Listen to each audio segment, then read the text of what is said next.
দর্শক ২০২৪-এর ৫ আগস্টে তৎকালীন সরকারের পতন এবং ১৫ বছরের ফ্যাসিস্ট শাসনের অবসান ঘটে, যা বাংলাদেশে একটি নতুন রাজনৈতিক অধ্যায়ের সূচনা করেছিল। এই গণঅভ্যুত্থানের মধ্য দিয়ে মানুষ সহিংসতা, দমন, পীড়ন এবং প্রতিপক্ষকে ঘায়েল করার রাজনীতিকে প্রত্যাখ্যান করেছিল। তাই ঠিক ২ বছর পর এসে একটু জানতে চাই, জুলাই গণঅভ্যুত্থানের পর কী পরিবর্তন হয়েছে। আজ দীপ্ত টেলিভিশনের বিশেষ টকশো মিনিস্টার স্মার্ট এসে নিবেদিত গণঅভ্যুত্থানের ২ বছর এ বিষয়ে কথা বলবার জন্য স্টুডিওতে আমাকে ৩ জন অতিথি সময় দিয়েছেন। আমার সঙ্গে রয়েছেন মীর মাহবুবুর রহমান স্নিগ্ধ, শহীদ মীর মুগ্ধের ভাই। স্নিগ্ধ, স্বাগত জানাচ্ছি। কেমন আছেন আপনি? আলহামদুলিল্লাহ, ভালো আছি। নিশ্চিতভাবেই কথা বলবো আপনার সঙ্গে। আমার সঙ্গে রয়েছেন জুলাই যোদ্ধা, আহত জুলাই যোদ্ধা আতিকুল ইসলাম গাজী। আপনাকেও স্বাগত জানাচ্ছি আজকের বিশেষ আয়োজনে গণঅভ্যুত্থানের ২ বছর। কেমন আছেন আপনি? আলহামদুলিল্লাহ, ধন্যবাদ আপনাকে। নিশ্চয়ই। আমার সঙ্গে নিয়মিতভাবেই যেজন থাকেন, শহীদ সাকিব আনোয়ারকে আবারও আমন্ত্রণ জানিয়েছি আমি। সাকিব যুগ্ম সাধারণ সম্পাদক, নাগরিক ঐক্য। সাকিব রাজনীতির মানুষ, রাজনীতির বিশ্লেষণ করবেন। ২ বছর পর একটু ফিরে দেখতে চাই গণঅভ্যুত্থানের ২ বছর। আপনার বিশ্লেষণ নিশ্চয়ই এই আয়োজনে বাড়তি তথ্যের যোগান দেবে। দর্শক, এই আয়োজনে একটু যেতে চাই। যাবার আগে ঠিক ২ বছর আগে কি হয়েছিল এই গণমানুষের আন্দোলনে, অর্থাৎ ২০২৪-এর ৩৬ জুলাই একটু ফিরে দেখতে চাই।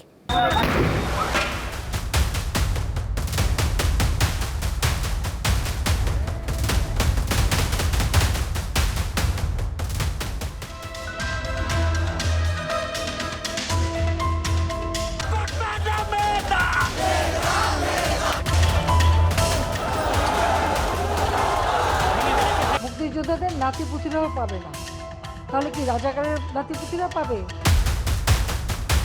কতিপয় নেতা যেসব বক্তব্য রেখেছে তার জবাব ছাত্রলীগ সহ তারাই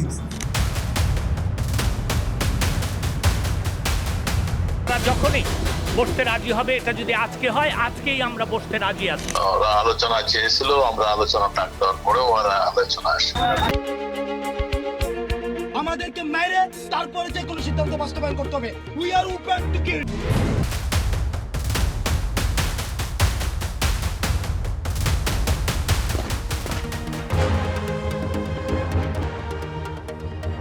হয়তো শীঘ্রই আমরা হয়তো ইন্টারনেটটা চালু করতে পারবো।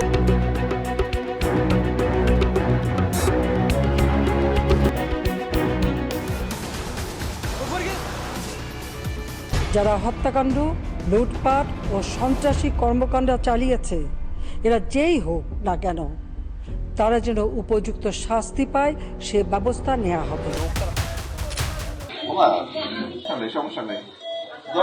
আমরা শুধু আমাদের যে দাবিগুলো রয়েছে এই দাবিগুলো পৌঁছে দেওয়ার জন্য এখানে এসেছি। সরকার এই প্রজ্ঞাপন দিতে যত রক্ত মারিয়েছে, যত লাশ পড়েছে, সেটা অনাকাঙ্ক্ষিত। এর জবাব আমরা চাচ্ছি। আজকে কেন হঠাৎ করে এই অজ্ঞাতনামা মামলা করা হলো, সে বিষয়ে পুলিশের কাছে আমরা জবাবদিহি চাচ্ছি।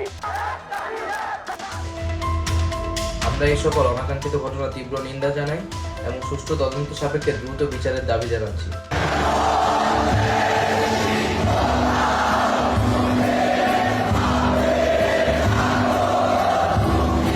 আমরা এক দফার সিদ্ধান্তে উপনীত হয়েছি।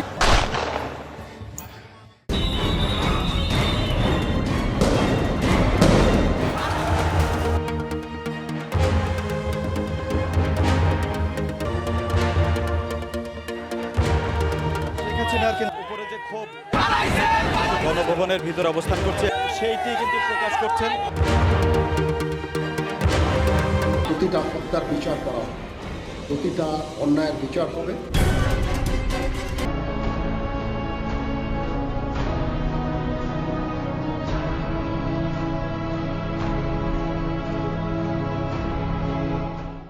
দর্শক, ফ্ল্যাশব্যাকে ফিরে দেখা ৩৬ জুলাই, সেটি দেখে এক ধরনের অনুভূতি এখন পর্যন্ত হয়। মনে হয় যে ঘটনাটা হয়তো ২৪ মাস আগের নয়, একদমই এখনকার দগদগে রয়েছে এখন পর্যন্ত।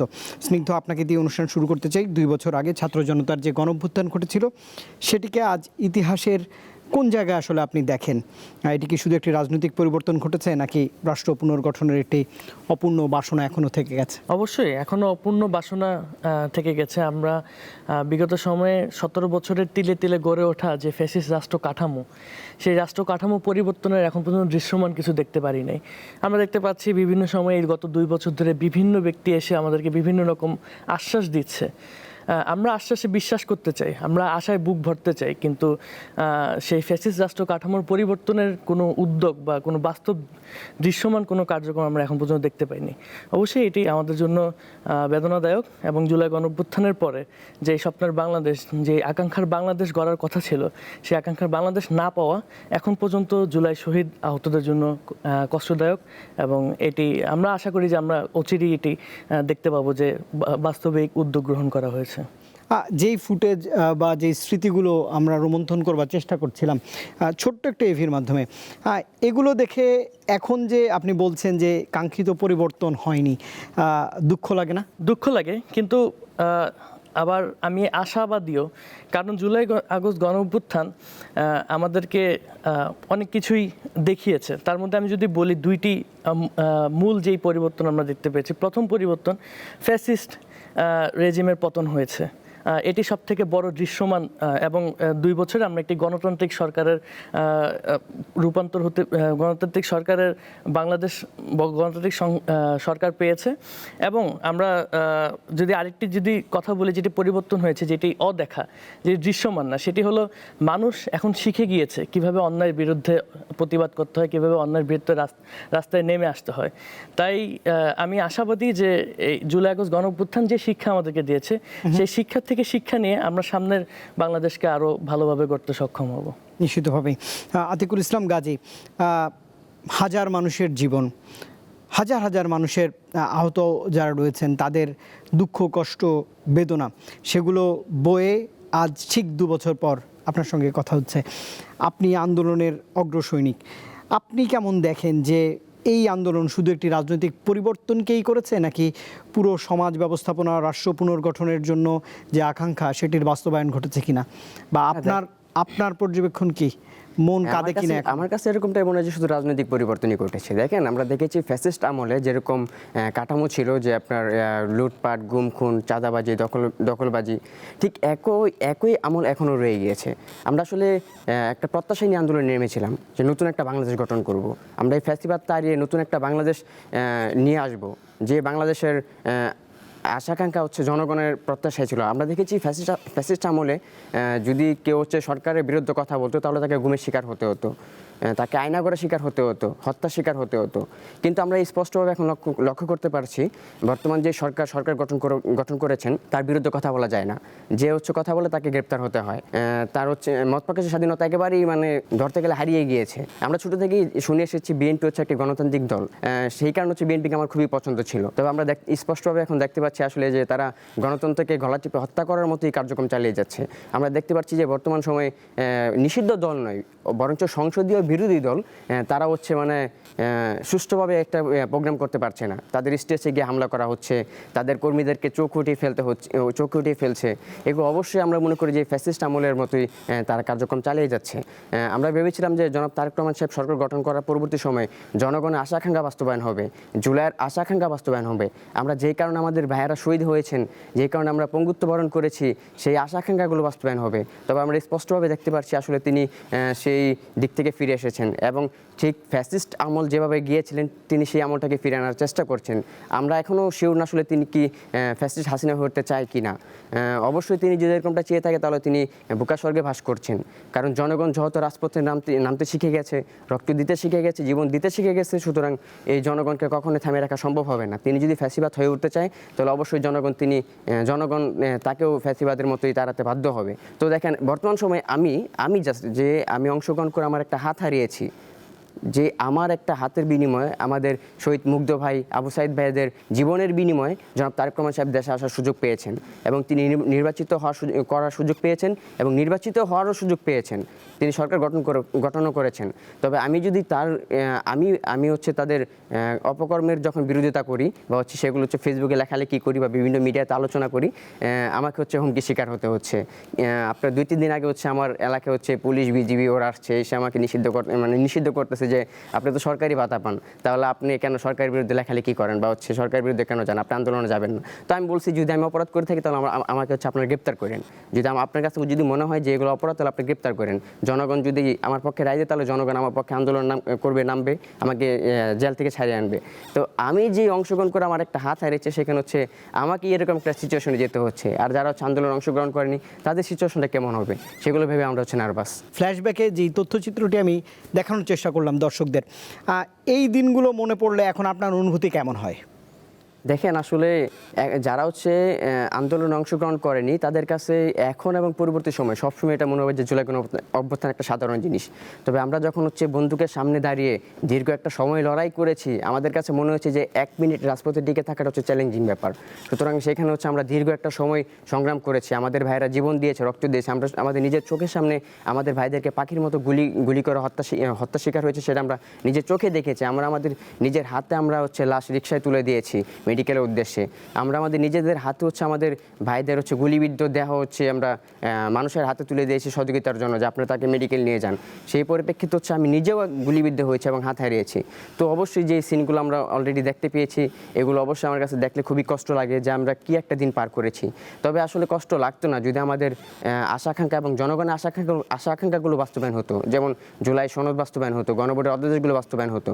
তাহলে আমাদের কাছে মনে হতো যে আসলে আমরা যেই দিনগুলো পার করে এসেছি, আমরা যে হাত দিয়েছি সেগুলোর বিনিময়ে হলো আমরা নতুন একটা বাংলাদেশ পেয়েছি। কিন্তু আসলে এখন বর্তমান সরকার আসলে সেগুলো বাস্তবায়ন করতেছে না। সেই কারণে আমার কাছে মনে হয় যে আসলে আমরা যেই দিনগুলো পার করেছি এটা আসলে এক পর্যায়ে না করলে হয়তো ভালো হতো। কারণ বর্তমান সরকার যেই কার্যক্রমগুলো চালিয়ে যাচ্ছে, ফ্যাসিস্ট আমলেও কিন্তু একই কার্যক্রমগুলো চালিয়ে যেত।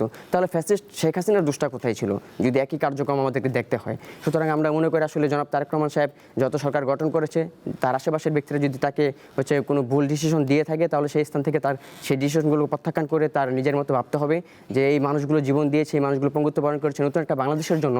সুতরাং আমাকে যে কোনো মাধ্যমে হোক এই মানুষগুলোর আশা প্রত্যাশাকে বাস্তবায়ন করতে হবে। জনাব তারেক রহমান সাহেবকে অবশ্যই আমরা সময় দিব এবং আমরা মনে করবো যে আসলে তিনি সরকার যত গঠন করেছে অবশ্যই জনগণের আশাকাঙ্ক্ষা এবং আমাদের আশাকাঙ্ক্ষা বাস্তবায়ন করবে, আর হচ্ছে আমাদের যেই কষ্টটা আছে সেটা দূর করবে। রাজনীতির রংরূপের পরিবর্তন নিয়ে তো কথা হচ্ছে, আপনি একদম চোখের সামনে বাংলাদেশের 55 বছরে আপনি এবং আমি সরাসরি দেখলাম, গণমাধ্যমে আমরা এই নিয়ে অনেক টকশো করি, হ্যাঁ আপনি আপনার মতামত দেন। দীর্ঘ 24 মাস পর এসে এই ছবিগুলোর একটু মূল্যায়ন করবেন, তারপরে রাজনীতির রংরূপের পরিবর্তন হলো কিনা। আমার তো মনে হয় 267 দিনের আপনি যে সংস্কার পরিকল্পনা নিয়ে অন্তর্বর্তীকালীন সরকারের বৈঠকগুলোতে নিয়মিত অংশগ্রহণ করলেন, সেটিও দেখলেন, বর্তমানের 5 মাসের অধিক সময় ধরা সরকারকেও দেখছেন। ভালো বলতে পারবেন নিশ্চয়ই 24 মাসকে। জি, ধন্যবাদ। শুভেচ্ছা জানাচ্ছি আমার দুজন সহ আলোচক যারা শুনছেন, এবং গভীর শ্রদ্ধার সাথে স্মরণ করছি যারা নিহত হয়েছেন, মীর মুগ্ধ সহ। মানে আসলে যখন স্ক্রিনে দেখছিলাম একটু সময়ের জন্য আসলে একটু আবেগতাড়িত হয়ে যাওয়ার মতোই আসলে ব্যাপারটা ছিল। আতিকের মতো যারা মানে এত বড় স্যাক্রিফাইসের মধ্য দিয়ে তো আসলে আমরা এই আজকের এই জায়গাতে বসে কথা বলতে পারছি, তাদের সবাইকে আসলে শ্রদ্ধার সাথে স্মরণ করি। একটা ব্যাপার হলো, বাংলাদেশ রাষ্ট্রটা স্বাধীন ছিল 9 মাস, 25শে মার্চ রাত থেকে 16 ডিসেম্বর পর্যন্ত। কারণ ওই সময়টাতে স্বাধীনভাবে বাংলাদেশের মানুষ তার সিদ্ধান্ত নিয়েছিল যে পাকিস্তানি হানাদার বাহিনী যেহেতু আক্রমণটা করেছে, এবং তার আগে যে বাংলাদেশের সাথে যেটা হয়েছে আর কি, মানে পূর্ব পাকিস্তান তৎকালীন, তো তার বিরুদ্ধে তারা আসলে স্বাধীনভাবে সিদ্ধান্ত নিয়েছিল এবং তারা অস্ত্র ধরেছিল, তারা দেশটা স্বাধীন করেছে। বাংলাদেশ আমি 90-এর আন্দোলনের সময় এটা আসলে ঠিক বলতে পারবো না, রাজনৈতিক সচেতনতা দূরের কথা, সে সময় আসলে ওই সচেতন হওয়ার মতো অবস্থা, বয়স কোনো কিছু তো ছিল না। কিন্তু আমার যতটুকু মনে হয় যে বাংলাদেশ সম্ভবত গণতান্ত্রিক ছিল এই 36 দিন, গণতান্ত্রিক ছিল। গণতান্ত্রিক মানে কি? জনগণ সিদ্ধান্ত নেবে তো তার, এবং এই 36 দিন জনগণ আসলে তার সিদ্ধান্ত নিয়েছে। তার আগে তো নেয়নি। 15.5 বছর তো আমরা একটা পুরোপুরিভাবে স্বৈরাচারী শাসন কাঠামোর ভেতরে ছিলাম। এবং না 36 সাথে হয়তো 8-3টা দিন যোগ করা না ঠিক সেটাও যায় না। কারণ হলো 8 তারিখে গভর্নমেন্ট ফর্ম হলো তো, তবে 5 তারিখ সন্ধ্যার পর থেকেই রাতের থেকেই আসলে এই রাষ্ট্রে জনগণের যে পার্টিসিপেশন, জনগণের যে মালিকানা সেটা আসলে আবার চলে গেছে। তো ওই 36 দিন আসলে জনগণ এই দেশের মালিকের ছিল, গণতান্ত্রিক ছিল আসলে বাংলাদেশ। তার মানে তার পরের অবস্থাটা আসলে কি, আমি মনে হয় এটার মধ্য দিয়ে আসলে একটু আমার মানে আমি যেটা ভাবি, যেভাবে দেখি সেটা হয়তো বোঝাতে পেরেছি। দেখেন, কয়েকদিন আগে একটা রিপোর্ট দেখলাম, ডক্টর মোহাম্মদ ইউনূসের সরকার যে কয়েকদিন দায়িত্ব পালন করছে এর মধ্যে 7,000 নতুন মাল্টিমিলিয়নিয়ার হয়েছে। ইন্টারেস্টিং ব্যাপার হচ্ছে যে এগুলো হচ্ছে ব্যাংক অ্যাকাউন্ট, ব্যাংকের মাধ্যমে যেগুলো আছে, এবং অধিকাংশ হচ্ছে নতুন। সংখ্যাটা কিন্তু 7 বেড়েছে, কিন্তু সংখ্যাটা কিন্তু আরও বেশি, কারণ অনেকেই তাদের অ্যাকাউন্ট গুটিয়ে ফেলেছে। ফলে এটা যখন 7 হলো, তার মানে এখানে আসলে ওই যেগুলো গুটিয়ে গেছে, আগেরগুলো যেগুলো নেই সেগুলো কভার আপ করার পরও আরও 7,000 বাড়লো। কোন সময়? ডক্টর মোহাম্মদ ইউনূসের সরকারের সময়। এবং রিপোর্টে যেটা দেখলাম সেটা হলো যে এমন মানে যে অ্যাকাউন্টগুলো, এই অ্যাকাউন্টগুলো মালিক যারা, তারা কখনোই আসলে মানে মাল্টিমিলিয়নিয়ার তো দূরের কথা, তাদের অ্যাকাউন্টও অনেকের ছিল না একটা সময়, তাদের কোনো ব্যাংক অ্যাকাউন্ট ছিল না। এবং এই সময়ের মধ্যে তাদের এতগুলো অ্যাকাউন্ট হয়েছে এবং এত টাকা হয়েছে, তারা মাল্টিমিলিয়নিয়ার হয়ে গেছে। তো ওটা তো একটা ফেজ ছিল, আমরা দেখলাম। এরপর ধরেন এই যে কয়েকদিন আগে 12 জনের নিয়োগ হলো, মানে এটা তো সরকারি বিবেচনায় বলা যেতে পারে না, এটা হচ্ছে দলীয় বিবেচনায় 12 জনের নিয়োগ হলো। অথচ আমরা 15.5 বছর যখন শেখ হাসিনার বিরুদ্ধে লড়াইটা করেছি, তখন আমরা তো এখন যারা সরকারে আছেন তারাও তো তখন আমাদের সাথে আমরা যুগপৎ লড়াইটা করেছি। তখন যুগপৎ আন্দোলনের একটা ভিত্তি তৈরি করা হয়েছিল 31 দফা। সেই 31 দফাকেও কিন্তু সেটা কনফ্লিক্ট করে। আমরা জুলাই সনদের কথা বলছিলেন তো, জুলাই সনদ পর্যন্ত না যাই, ওটা না হয় আছে ঠিক আছে, তারপরে হয়েছে, সেখানে আমাদের অনেকের নোট অফ ডিসেন্ট আছে নানান ইস্যুতে। তো ওইখানে যদি নাও যাই, যেটার ভিত্তিতে আমরা শেখ হাসিনার বিরুদ্ধে লড়াইটা করেছিলাম, সেই 31 দফাও আসলে কনফ্লিক্ট করে এই ধরনের সিদ্ধান্তের ক্ষেত্রে, কিন্তু সেটা তো হচ্ছে। ফলে মানে প্রত্যাশা আর প্রাপ্তির মধ্যে ব্যবধানটা অনেক বড়। তবে আতিক সম্ভবত স্বাভাবিকভাবেই আতিকের যে মানে কষ্ট, যে আবেগ থাকবে, সেই আবেগটা হয়তো আমরা ওভাবে স্পর্শ করতে পারবো না, এটা খুব স্বাভাবিক। এ কারণে হয়তো শেষে এসে একটা কথা বলছে, আমি জানি যে সেটা সে ভেতর থেকেও নিশ্চয়ই ফিল করে না, যে তাহলে শেখ হাসিনা কি ভুল ছিল কিনা। শেখ হাসিনা ভুল ছিল, শেখ হাসিনা মানে ভুল ছিল, এটা মানতে হবে। কারণ হলো ধরেন এই যে এনসিপি এখন বিরোধী দল, মানে সংসদের তো বিরোধী দল, প্রধান বিরোধী দল না, আবার তার বিরোধী দল, তারা বিভিন্ন একটা জায়গায় কর্মসূচি পালন করতে গেছে, সেখানে তাদের উপরে হামলা করেছে সরকার পক্ষীয় দল। কিন্তু ব্যাপারটা হচ্ছে যে রাষ্ট্র যখন একটা ক্রাইম করে, তখন সেটার ওজন যত, আপনি একটা দল তো সেটা একটা ব্যক্তির সমষ্টি, এটা একটা মানে সিভিল অর্গানাইজেশন। হ্যাঁ, সো একটা সিভিল অর্গানাইজেশনও যখন মানে তারা যদি সাংগঠনিকভাবে কোনো একটা মানে ক্রাইম করে, সেটার ওজন আসলে এত বেশি না। শেখ হাসিনা যেটা করেছিলেন, পুরো রাষ্ট্র কাঠামোটার মধ্য দিয়ে আসলে বিরোধী দলকে সে দমন করেছে, বিরোধী মতকে সে দমন করেছে। কোনো কিছু বলা যাবে না, বললে আপনি তুলে নিয়ে যাবেন, কিন্তু সেই তুলে নিয়ে যাওয়ার ব্যাপারটা কাকে দিয়ে? রাষ্ট্রকে দিয়ে। যে রাষ্ট্র আসলে আমারও, যে রাষ্ট্রের মানুষ যারা আমাকে যারা তুলে নিয়ে যাচ্ছে, যারা আমাকে গুম করছে, যারা আমাকে মেরে ফেলছে, তাদের বেতনের ব্যবস্থা আসলে আমি করি। এখন হ্যাঁ, এটাও আমরা বলতে পারি যে আমাদের ট্যাক্সের টাকার মাধ্যমেই তো যখন যারা ক্ষমতায় আসে, তাদের লোকজন তারা ক্ষমতাবান হয়ে ওঠেন, টাকা পয়সার মালিক হয়ে ওঠেন, সেটা ঠিক আছে, সেটা ভিন্ন বিষয়। কিন্তু শেখ হাসিনা যে জায়গাটা তৈরি করেছিলেন, ওই জায়গা পর্যন্ত এখনও আমরা যাই নাই। এবং সম্ভবত যেটা আতিক এটাও প্রত্যাশা করছিলেন, যে মানে আমরা যে ভেঙে ফেলতে পেরেছি, মানে ভয় ব্যাপারটা কিন্তু সংক্রামক, আবার সাহস ব্যাপারটাও সংক্রামক। মানে ওই 36 দিন আসলে কি হয়েছিল, সাহসটা মানে এক ধরনের সংক্রমণের মতো, একরকম হামের মতো, একরকম করোনার মতো ছড়িয়ে পড়েছিল, যেখান থেকে আসলে ওই করোনার আক্রমণ থেকে শেখ হাসিনা নিজেকে আসলে সেভ করতে পারেন নাই। উনি যতই সেফ থাকার চেষ্টা করেছেন, উনি শেষ পর্যন্ত সেফ থাকতে পারেন নাই, ওনাকে পালিয়ে যেতে বাধ্য হতে হয়েছে। ফলে সাহস ব্যাপারটা তো মানে এক ধরনের সংক্রমণ, তো ওই সংক্রমণটা আসলে আমাদের হয়ে গেছে। ফলে হ্যাঁ, এই সংক্রমণ যে কতদিন থাকবে, করোনা এক সময় তো চলে গেল, হার্ড ইমিউনিটি ক্রিয়েট হয়, আবার কেউ হয়তো বা এক ধরনের ওই ফ্যাসিবাদী কাঠামো বা স্বৈরাচারী মনোভাব নিয়ে হয়তো আসবে, আবার হয়তো হার্ড ইমিউনিটি ক্রিয়েট হবে, আমাদের মধ্যে এক ধরনের বয়লিং ফ্রগ সিনড্রোম চলে আসবে, যেটা হয় আসলে যদি একটা ব্যাংকে ওই গরম পানির মধ্যে ইয়ে করা হয়, ডোবানো হয়, তো প্রথম দিকে সে মানে টেম্পারেচার বাড়ার সাথে সাথে নিজের টেম্পারেচারকে অ্যাডজাস্ট করার চেষ্টা করে এবং লাস্ট মোমেন্টে সে যখন বুঝে যে না করতে হবে সেই সময় সে লাভ দেওয়ার চেষ্টা করে, কিন্তু হয়তো লাভ দিতে পারে না। কিন্তু বাংলাদেশের জনগণের এটা আবার ভালো, ফলে ওই সময় আসবে কিন্তু খুব সহসাই যে এই সরকার বা এর পরবর্তী সরকার মানে খুব সহসাই যে আবার তারা ঠিক স্বৈরাচারী হয়ে উঠবে, ঠিক শেখ হাসিনার মতো মানে হয়ে উঠবেন, ওরকম একটা দানব হয়ে উঠবে, সেটা আমরা মনে করি না। তবে যে প্রত্যাশা ছিল সেই প্রত্যাশার সাথে মানে প্রাপ্তির এত বড় ফারাক হবে এটা আসলে আমরা কখনোই ভাবি নাই। যারা অভ্যুত্থানে নেতৃত্ব পর্যন্ত দিয়েছেন তাদেরকেও তো আসলে বিভিন্ন সময় বিভিন্নভাবে আমরা দেখেছি, মানে কাউকে তো যে নির্বাচন যারা করলেন তাদের কাউকে দেখলাম যে কোটিপতি হয়ে গেছেন। এক ধরনের গল্প আমরা শুনেছি যে গ্রামের সবচেয়ে জরাজীর্ণ ঘরটা আমার। আমি 24 মাসের গুণগত পরিবর্তন নিয়ে সাকিব, মুগ্ধ কিংবা গাজী তাদের সঙ্গে আলাপ করছিলাম, কিন্তু রাজনীতি করেন যারা, রাজনীতির মানুষ যারা, তারা কি ভাবলেন আসলে এই 24 মাসে গণঅভ্যুত্থানের 2 বছর পর রাজনীতির গুণগত পরিবর্তন কতটা হলো, তাদের একটু মতামত বা বক্তব্য একটু জানতে চাই। আমার এই 4-5 মাসের মন্ত্রিত্বের অভিজ্ঞতা আপনার একটু বলা দরকার। আমি দেখছি যে কিছুই বদলায়নি,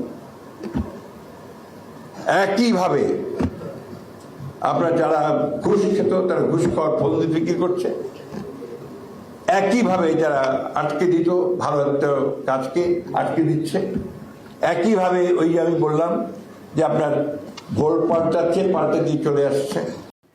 যেমনটা মির্জা ফখরুল ইসলাম আলমগীর বলছিলেন যে পরিবর্তন তিনিও দেখেন না সাকিব। স্নিগ্ধর কাছেই একটু আসতে চাই যে মুগ্ধর জীবন আত্মত্যাগ তাহলে কি বৃথার পথে কিনা এটা একটু বলবেন, এবং যেই প্রশ্ন পলিটিক্যাল হার্ডকোর প্রশ্ন সেটিও একটু আপনাকে করতে চাই যে বিচার, স্বীকৃতি, পুনর্বাসন এই বিষয়গুলো শহীদ পরিবারের কাছে এখনও অধরা কিনা। না, মুগ্ধর আত্মত্যাগ কোনোভাবেই এখন পর্যন্ত আমরা বলতে পারি না যে বিফলে যাবে বা বিফলে গিয়েছে, কারণ এখনো আমরা রাষ্ট্র পুনর্গঠনের যে প্রসেসটা আছে সেই প্রসেসের মধ্যেই আছি। 17 বছরের গড়ে ওঠা ফ্যাসিস্ট রাষ্ট্র কাঠামো রাতে চেঞ্জ করা বা পরিবর্তন করা সম্ভব না, এটা আমরা সকলেই জানি। কিন্তু এই পরিবর্তনটা আসলে কতদিন লাগবে, এই যে সময়টা, সেই সময়টা আমরা কতটুকু সরকারকে সাপোর্ট করব, আমরা নিজেরা কতটুকু নিজেদের মধ্যে পরিবর্তন আনবো, সেটাও একটা চিন্তার বিষয়। জুলাই গণঅভ্যুত্থান হওয়ার পরে শুধুমাত্র যে সরকার এসে সব পরিবর্তন করে দেবে সেরকমটা না, আমরা কিন্তু আশাবাদী যে জুলাই গণঅভ্যুত্থান এই দেশের সাধারণ মানুষের মনে নাড়া দিয়েছে এবং এই দেশের সাধারণ মানুষের মনে দেশের প্রতি যেই ভালোবাসা, যে মমত্ব, সেটাকে আরও বাড়িয়ে তুলেছে এবং নিজেদের দায়িত্বকে আরও বেশি মনে করিয়ে দিয়েছে। সেই জায়গা থেকে এই যে সাধারণ মানুষের মনে যে পরিবর্তন, এই পরিবর্তনটা মুগ্ধদের মতন যারা আত্মত্যাগ দিয়েছে, যারা শহীদ হয়েছে, তাদের কারণেই কিন্তু আবার নতুন করে সৃষ্টি হয়েছে। তাই আমি এটা বলতে নারাজ যে মুগ্ধদের আত্মত্যাগ বৃথা গিয়েছে বা বৃথা যাবে। তবে তাদের আকাঙ্ক্ষার বাংলাদেশ যদি আমরা আলটিমেটলি পূরণ করতে না পারি, শহীদদের আকাঙ্ক্ষার বাংলাদেশ, সেক্ষেত্রে হয়তোবা মুগ্ধদের মতন আরও এরকম মানুষ তাদের জীবন দেবে, তারা আত্মত্যাগ করবে মুগ্ধদের থেকে শিক্ষা নিয়ে। এটাই মুগ্ধদের জীবনের আত্মত্যাগের সব থেকে বড় প্রাপ্তি, যে মানুষ তাদেরকে দেখে শিখেছে কিভাবে অন্যায়ের বিরুদ্ধে প্রতিবাদ করতে হয়, কিভাবে নিজেদের জীবনকে উৎসর্গ করতে হয় দেশের জন্য। আর আপনি শহীদ পরিবার এবং আহতদের পুনর্বাসনের যে বিষয়টা বললেন, পুনর্বাসন তো 1-2 দিনের বিষয় না, তবে এটি লম্বা সময়ের পরিকল্পনার বিষয়। তো আমরা এখন পর্যন্ত কিছু উদ্যোগ দেখতে পেরেছি, সেটি ইন্টারিমের সময় থেকেই শুরু হয়েছে। ভাতার কার্যক্রম পরিচালনা করা, তারপর তাদেরকে এককালীন একটি সহযোগিতা দেওয়া, কিন্তু আমরা লং টার্ম কোনো প্ল্যান এখন পর্যন্ত দেখতে পারিনি তাদেরকে পুনর্বাসন করার জন্য। যেই পরিবারের একমাত্র উপার্জনক্ষম ব্যক্তি ছিল সে শহীদ হয়ে গেছে বা সে কর্মক্ষমতা হারিয়েছে আহত হওয়ার কারণে, তাকে সেই পরিবারটা এখন কিভাবে চলছে আমরা কিন্তু জানি না, এবং রাষ্ট্রের এরকম কোনো কাঠামো এখন পর্যন্ত তৈরি হয়নি যে সেই খবরগুলো সামনে নিয়ে আসবে বা তাদের দেখভাল করবে, সবসময় কন্টিনিউয়াসলি তাদেরকে মনিটর করবে। সেই কাঠামোটাও কিন্তু এখন পর্যন্ত তৈরি, কিন্তু সেই চেষ্টাটা ছিল কিনা? আপনি তো এই 24 মাসে অন্তত 2টি সরকার, অন্তর্বর্তীকালীন সরকার এবং নতুন সরকারের 5 মাস, এটা দেখলেন, সেই চেষ্টাটা বা তাগিদটা আপনি লক্ষ্য করেন কিনা? আমি দেখেছি যারা নেতৃত্ব দিয়েছে তাদের মধ্যে চেষ্টা আছে, তাদের মধ্যে তাগিদ আছে। দুঃখজনক হলো সত্য, লাল ফিতার যে দৌরত্ব, আমলাতান্ত্রিক জটিলতা, সেই জায়গাতে আমি সেরকম কোনো পরিবর্তন দেখতে পাই না এবং এই একটা জিনিসই সব থেকে বড় বাধা হয়ে দাঁড়িয়েছে এই পুনর্বাসন কার্যক্রমে। আমি সেটা ইন্টারিমের সময়ও দেখেছি, আমি কাজ করেছি সরাসরি জুলাই ফাউন্ডেশনের সাথে, এবং আমি এখনও যখন বিভিন্ন জায়গায় কাজ করতে যাই আমি সেই লাল ফিতার দূরত্বটা দেখতে পাই।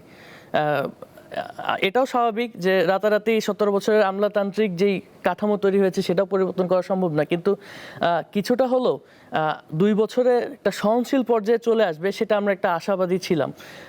তো আমার কাছে আপনার প্রশ্নের উত্তর এটাই যে লাল ফিতার দূরত্বের কারণেই এই পুনর্বাসন কার্যক্রম যেটি এখন আমরা পুরো পরিকল্পনা আমাদের সামনে থাকার কথা সেটা আমরা এখন পর্যন্ত পাই নাই।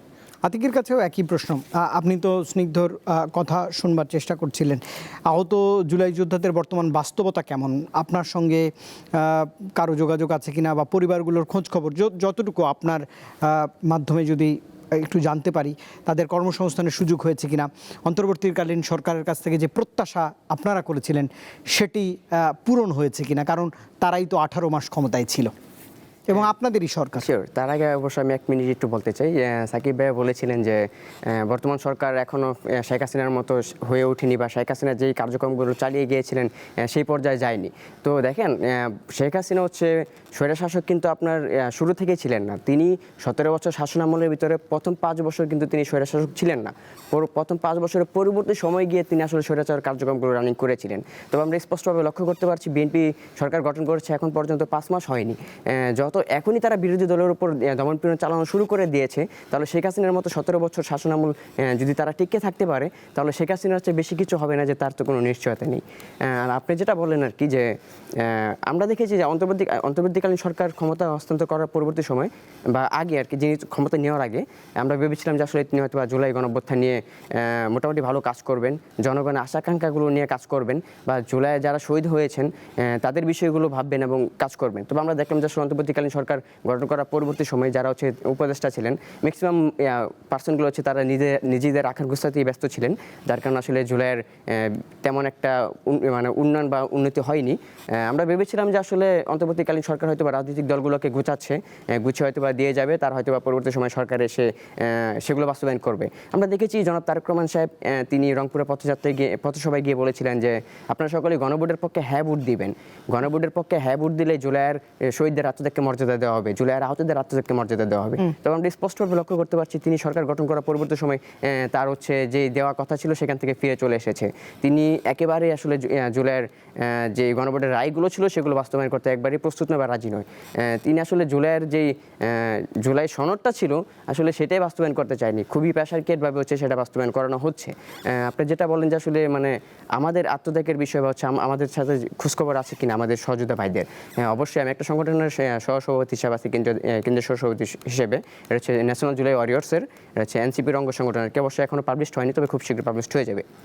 তো সেই ক্ষেত্রে হচ্ছে অনেক সহযোদ্ধা ভাইয়েরা আমাদেরকে কল দিয়ে এখন পর্যন্ত বলে যে ভাইয়া আমরা সঠিকভাবে ট্রিটমেন্ট নিতে পারছি না, আমরা মেডিকেল গেলে হচ্ছে আমাদের মেডিকেল থেকে তাড়িয়ে দেয়, মানে বিভিন্নভাবে হচ্ছে তারা আমাদেরকে কমপ্লেন জানায়। আমরা তাদেরকে বলি যে আপনাকে কোন মেডিকেল থেকে তাড়িয়ে দেয়, সেখানে গিয়ে হচ্ছে আমাদের কল ধরিয়ে দেন, আমরা কথা বলে দিব। তো দেখেন আমরা আসলে মানে আমাদের সহযোদ্ধা পাই হচ্ছে প্রায় 24 থেকে 25 হাজারের মতো।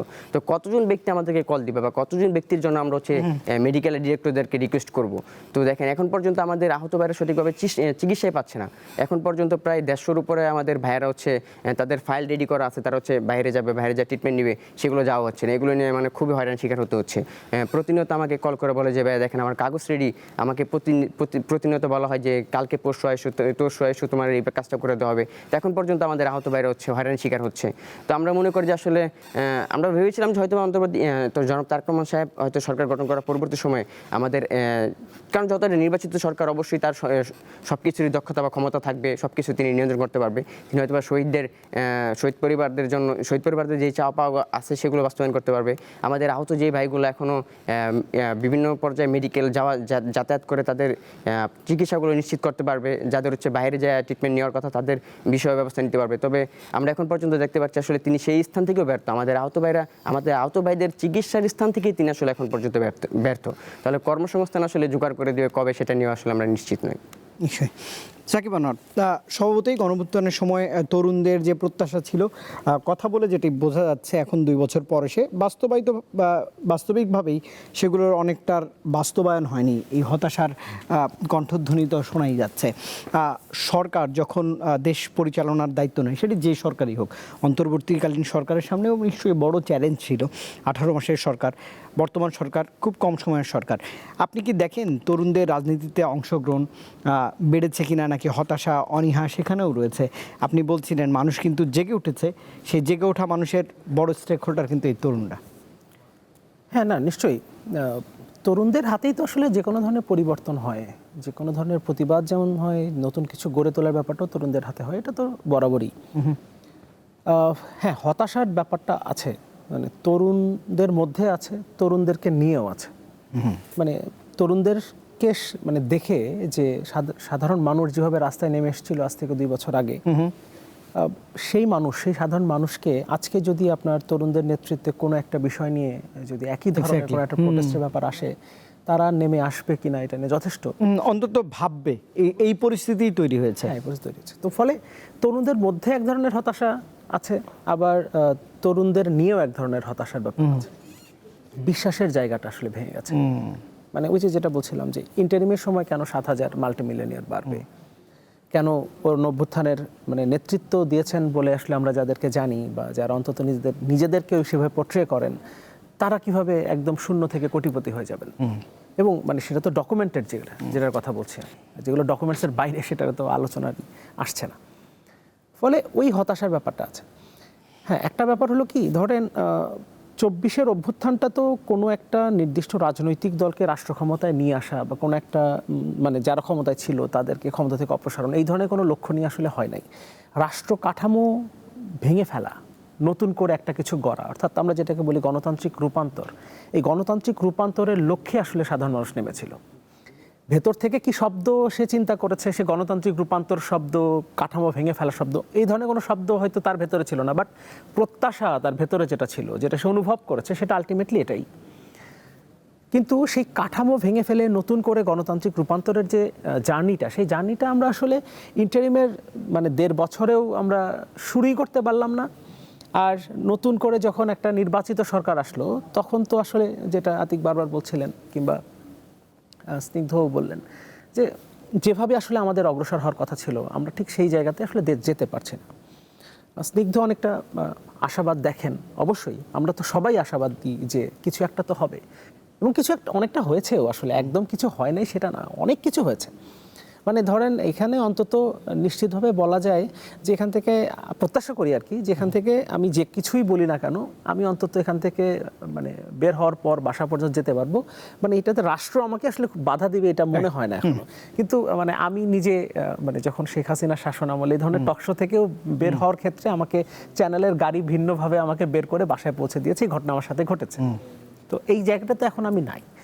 এখন ধরেন এই যে লড়াইটা আমরা যখন করেছিলাম শেখ হাসিনার রেজিমের বিরুদ্ধে, তখন এখন যারা রাষ্ট্র ক্ষমতায় আছে তাদের সাথে আমরা একই মানে কাঁধে কাঁধ মিলিয়ে যুগপৎ লড়াই ছিলাম। 31 দফা তো আসলে বিএনপির 31 দফা না, তাদের ছিল 27 দফা। আমরা বাকি যুগপথের অন্যান্য, বিশেষ করে আমাদের গণতন্ত্র মঞ্চ, আমাদের যে দফা 14টা ছিল সেটাকে মিলিয়ে পরে 31 দফা হয়েছে। তার মানে আমরা একসাথে লড়াই করেছি। তাদের বিরুদ্ধে তো এখন তাদের যে ভুলগুলো সেগুলো নিয়ে কথা বলছি।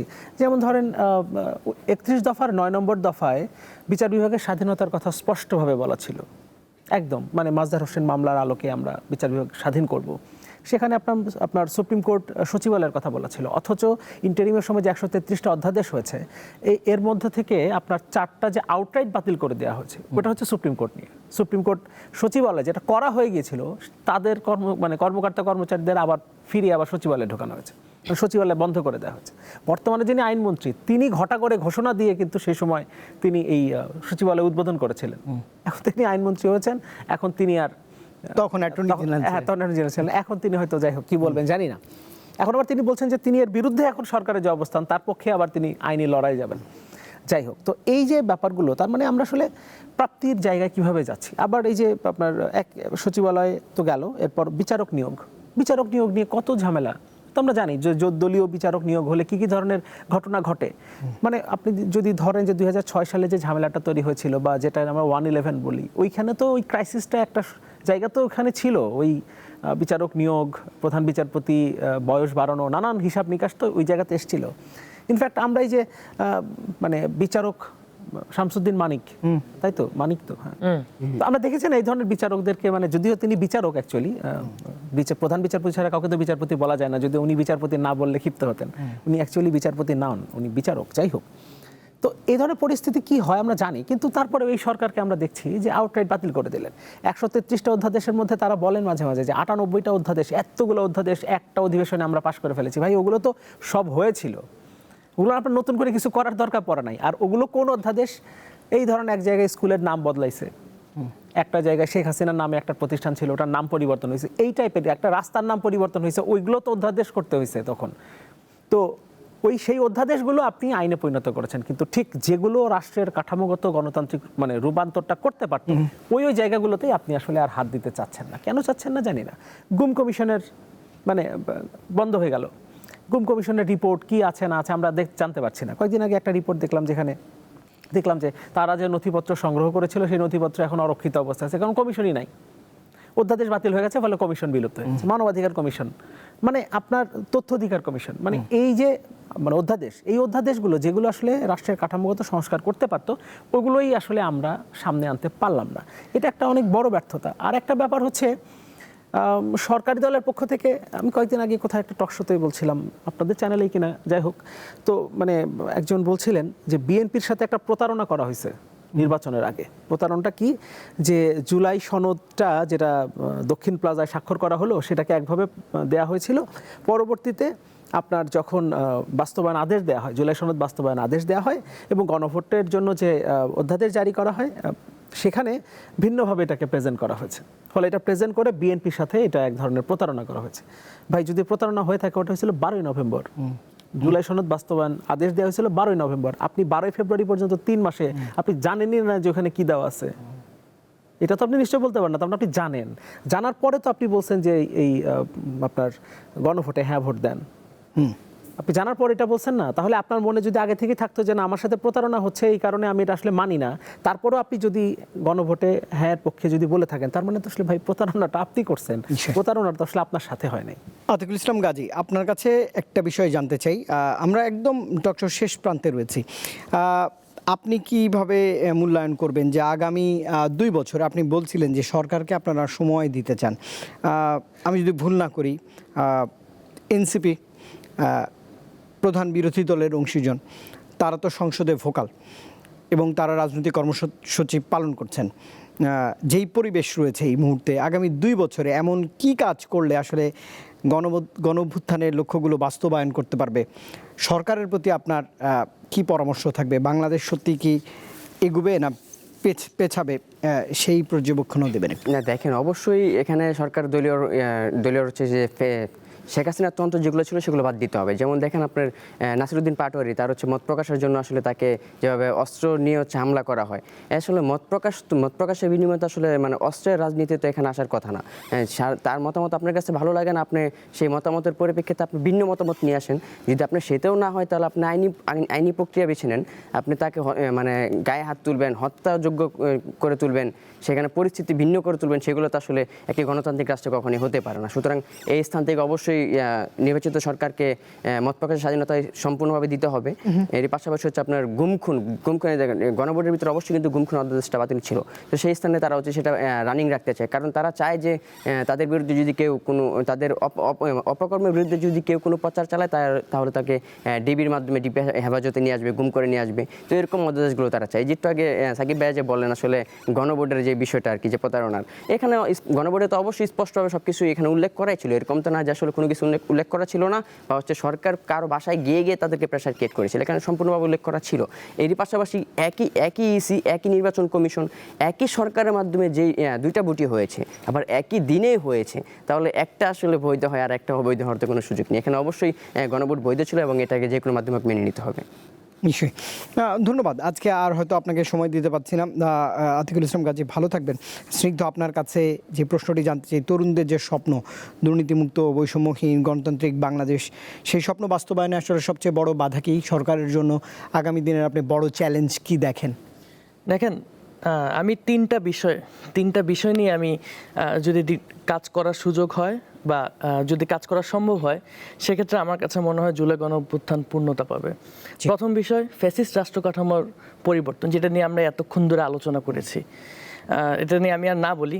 দ্বিতীয় বিষয় হলো কি রাজনৈতিক সংস্কৃতি পরিবর্তন, যেটা এতদিন ধরে আমরা রাজনৈতিক সংস্কৃতি দেখে আসছি, এবং এই যে কয়েকদিন আগে যে ঘটনা ঘটলো অত্যন্ত দুঃখজনক। বা এই জুলাই আগস্ট গণঅভ্যুত্থানের পরে এরকম চিত্র আমাদেরকে দেখতে হবে রাজনীতির ময়দানে, সেটা আমরা এক্সপেক্টেড করি নাই। তো আসলে এই পরিবর্তনটা আনতে হলে দুই দিক থেকেই আনতে হবে, সরকারি দল, বিরোধী দল, অন্যান্য যেসব রাজনৈতিক দল আছে সব দল মিলেই এই রাজনৈতিক সংস্কৃতির পরিবর্তনটা আনতে হবে। তৃতীয় যেটি হলো জুলাই আগস্ট গণঅভ্যুত্থানের যেই গণহত্যা হয়েছে সেই গণহত্যার সুষ্ঠু বিচার সম্পন্ন করা। আমরা আজকে 2 বছর পার হয়ে গেছে, আমরা এখন পর্যন্ত যে গণহত্যার যে বিচার কার্যক্রমটি সেটা কিন্তু আমরা আশানুরূপ অগ্রগতি দেখতে পারিনি। তাই আমার কাছে মনে হয় এই 3টি বিষয়ই বর্তমানে বাংলাদেশের সবথেকে বড় চ্যালেঞ্জ, এবং এই 3টি বিষয় চ্যালেঞ্জ যদি সবাই মিলে, শুধুমাত্র সরকারি দলে যারা আছে বা সরকারে যারা আছে তারা না, আমি আপনি দেশের সাধারণ জনগণ, বিরোধী দল সবাই মিলে যদি আমরা এই 3টা চ্যালেঞ্জকে অতিক্রম করতে পারি, আমরা জুলাই গণঅভ্যুত্থানে যে আকাঙ্ক্ষার বাংলাদেশ, সেই আকাঙ্ক্ষার বাংলাদেশ পরিপূর্ণ করতে পারবো। নিশ্চয়ই। সাকিব, আপনার মূল্যায়ন দিয়ে শেষ করব। একটি রাষ্ট্র পরিচালনা করবার জন্য অনেক ভারী ভারী বস্তু বহন করতে হয়। আমি যদি বলি যে এক ধরনের খোকলা অর্থনীতি নিয়েই সরকার পথ এগিয়ে যাবে, আবার জিওপলিটিক্সও আছে। পৃথিবীতে এখন এই মুহূর্তে 2টা যুদ্ধ চলছে। সব বাস্তবতা মিলে বাংলাদেশকে তো আপনি আগামীতে আরও স্বনির্ভর দেখতে চান। সরকারের সামনে সময় হয়তো কম। রাজনৈতিক বাস্তবতা, কূটনীতি, বিশ্ব পরিমণ্ডলে বাংলাদেশের অবস্থান, অর্থনীতি সব মিলে মোটা দাগের চ্যালেঞ্জ কি দেখেন এই সরকারের? এই সরকারের মানে জিওপলিটিক্যাল চ্যালেঞ্জ আছে মানে অনেক। বিশেষ করে ধরেন ইন্টারিমের একদম শেষের যে চুক্তিটা হয়েছে আমেরিকার সাথে, ওটা আসলে আপনাকে অনেক ভোগাবে। এবং ওই চুক্তিটা মানে ইন্টারিমকে অনেক সময় ওটার জন্য মানে দায়ী করা হয়, কিন্তু বাস্তবতা তো তা না। ইন্টারিমের পক্ষ থেকে বলা হয়েছে যে শুধুমাত্র সরকারি দল না, বিরোধী দল এবং বিরোধী দলের সাথে যারা আছেন, তার মানে মোটামুটি জামাত, এনসিপি সব পর্যন্ত আসলে এই চুক্তি সম্পর্কে জানতো। ফলে এটা কাউকে এককভাবে এটার জন্য দায়ী করা যাবে না। আমরা জানি জিওপলিটিক্যাল অনেক হিসাব নিকাশ থাকে, ওখানে আপনি আসলে চাইলেও অ্যাভয়েড করতে পারেন না। কিন্তু আমরা ওই জায়গাগুলোতে না, যখন দেখি যে আসলে সরকারি দল এবং বিরোধী দলের মধ্যে এক ধরনের বোঝাপড়া হয়ে যায়, তখন এটা আসলে সামনের পথ চলা কতটা মানে ঠিকভাবে যাবে, এটা নিয়ে আসলে এক ধরনের সন্দেহের জায়গা, আশঙ্কার জায়গা তৈরি হয়। আপনি খেয়াল করবেন প্রথম অধিবেশনে ওই ব্যাপার নিয়ে কিন্তু আলোচনার সুযোগ ছিল, মানে আমেরিকার সাথে চুক্তির ব্যাপার নিয়ে। মানে 60 দিনের একটা টাইম ছিল, ওই সময়ের ভেতরে আপনি রিভিউ করতে পারেন। ওই সময় আপনার স্বতন্ত্র এমপি রুমিন ফারহানা এই ব্যাপার নিয়ে কথা বলতে চেয়েছিলেন। তার 6 জনের আরও 5 জনের স্বাক্ষর দরকার ছিল। উনি এনসিপির এমপি যারা আছে তাদের কাছে গিয়েছিলেন, তারা স্বাক্ষর করেন নাই, স্বাক্ষর দেন নাই। উনি তো টকশোতে এসে বলেছেন সেটা। তো ব্যক্তিগতভাবে আমি ওনার কাছ থেকে শুনেছি যে তিনি চেষ্টা করেছিলেন, কিন্তু এনসিপি তারাও আসেন নাই। তার মানে সরকারের সাথে এই জায়গাতে একটা মানে ওই যে পশ্চিমের যে কেবলা, ওই কেবলা থেকে আসলে কেউই কিন্তু রোগ ফেরাবে না। ওটা আপনার সরকারি দলও করবে না, ওটা জামাতও করবে না, ওটা এনসিপিও করবে না। ফলে এই সমস্ত জায়গাগুলোতে যখন জনগণের স্বার্থের বিরুদ্ধে কিন্তু আমার ভবিষ্যৎ রাজনীতির জন্য দরকার এরকম কোনো একটা দিকে যখন আমার কেবলা হয়, তখন আসলে মানে রাষ্ট্র কীভাবে চলবে সেটা নিয়ে একটা প্রশ্ন তৈরি হয়। ইনফ্যাক্ট এখন যে মানে পার্লামেন্ট আমরা দেখি, পার্লামেন্টটা তো ধরেন একদম মানে আওয়ামী লীগ এবং জাতীয় পার্টির যে পার্লামেন্ট ছিল ওটা রেপ্লিকা, মানে আমি আর দামি সংসদ। এখানে আপনি ধরেন মানে আপনি এখানে কি চান? আপনি চান হচ্ছে যে আমার স্থানীয় সরকার একদম কার্যকরভাবে ফাংশন করবে, এটা আপনি বাইরে বক্তৃতা করবেন, আর সংসদে গিয়ে বলবেন যে স্থানীয় সরকারের অফিসে মানে কোনো একটা জায়গায় আমার একটা অফিস দেন। ভাই, একজন এমপির তো আসলে পার্লামেন্ট মানে আপনার মানিক মিয়াতে আপনার কাজ, আপনি মানিক মিয়ার বাইরে যাইতে চান কেন? আপনার কনস্টিটিউয়েন্সিতে আপনার কাজটা কি?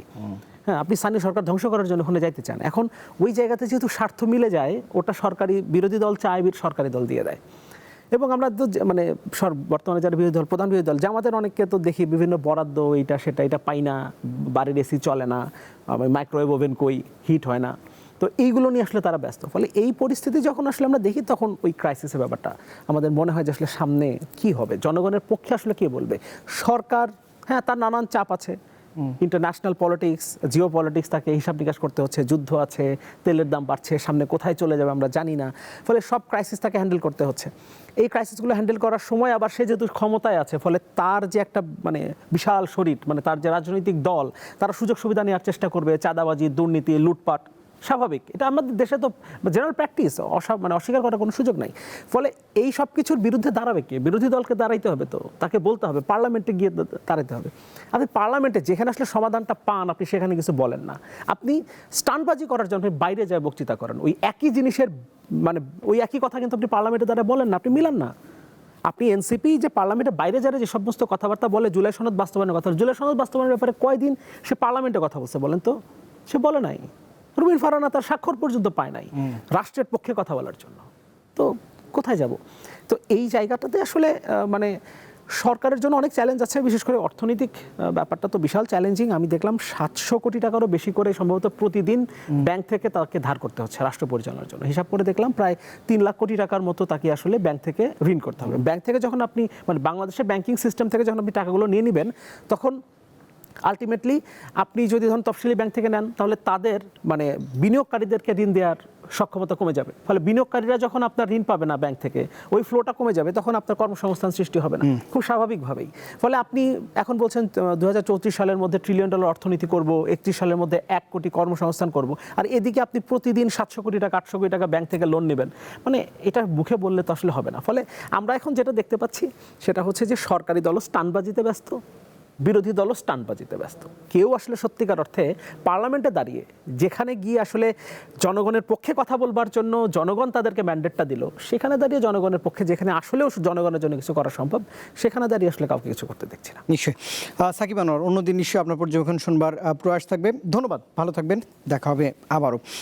আতিকুল ইসলাম গাজী, আপনাকে অসংখ্য ধন্যবাদ জানাচ্ছি আমাকে সময় দেওয়ার জন্য।